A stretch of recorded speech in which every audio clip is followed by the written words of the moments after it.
বড় দাদু বড় দাদু বড় দাদুর যার সোনার মানুষ ছিল, সোনার মানুষ, বুঝছো?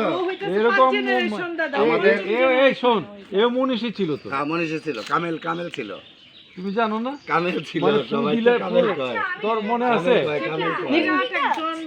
এখানে অশ্বত্থ গাছ অশ্বত্থ ওই যে যেটা জোড়া হয়। হ্যাঁ হ্যাঁ এবং আপনি দাদু শোনো কথা আমার ঠাকুরদা জলে ফুল দিয়ে ফু দিলে ওই ফু নিয়ে মানুষ অসুখ ভালো ওই হয়ে যেত। জলটা উপবিত্র হইতো কারণ উনি এতটা ভালো ছিল যে মানে সে ওটা জলটা- খেয়ে এরকম ছিল জানো, আমাদের পারাবার ছিল ঘাট পারাবারের ব্যবসা, এলাসিন ঘাট আর হলো পটিয়াজানি। মানে এরকম কেউ একটা যদি মানুষ পার না হইতে পারতো, জীবনে রাত্রি হয়ে গেলে কোনোদিন মানে কামসারে কেউ চিন্তা দিত না, করতে পারে না কামলারা। এই মানে কামলারা কাম ছেড়ে দিত, বেড়াই তাদেরকে বাড়িতে মানে নিয়ে এই আসতো, গারাইল বেড়াইল এই বাড়িতে সমস্ত আলাদা room টাঙ্গাইল ছিল। শহরেরই তোমার। খাওয়াইতো, ঘুমাইতো, আবার পরের দিন উনার পার করে থেকে দিত। দাদা দেখেন আজকে আপনার জেনারেশনটা এইখানে আসছে উনি তারা তো শুভ কাজ করছে দেখাই আমরা ভালো আজকে ভালো কাজের মনে ফল হয়। আজকে এখানে জল টাচ করবা? বাপ দাদারা, তুমি যাও না আমি করছি।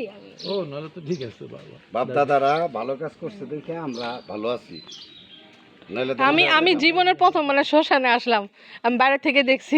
এই শ্বশুর একবার আমাদের বাবার শ্মশান এখানে তো- আসলো না? তো এই যে শোনো পলি এটা কিন্তু শোনো শুধু আমাদের এটা তো পারিবারিক। আমাদের পারিবারিক তো এখানে তো কিন্তু এখানে বাইরের কেউ না। এইখানে কোনো তোমার কোনো সমস্যা নেই গ্রামের এটা কেউ নাই। এইখানে এইখানে রাত্রে আমাদের সবাই বসে থাকে পাড়ার সব লোকজন এসে ওই যে বসার জায়গা করে দিছে তোমার নদীর ঘাট, কাকা পুকুর, নদীর ঘাট, সব এখানে বসে থাকে ও এখানে এটা গান ওর না? রাস্তা রাস্তা এই যে রাস্তা ওর এটা এই যে এদিকে আসো, এখানে ওই যে নদীতে চলো, ওই নদী স্নান করা যায়, মানে করা যায়, কাপড় ধোয়, এই যে নদী। আচ্ছা চলো। ও কি? এই জন্য তুমি জলে স্পর্শ করেছ। হ্যাঁ ওই যে দেখছো, কাপড় ধোয়, স্নানও করে। উনি স্নান করতেছে, যার দরকার নেই।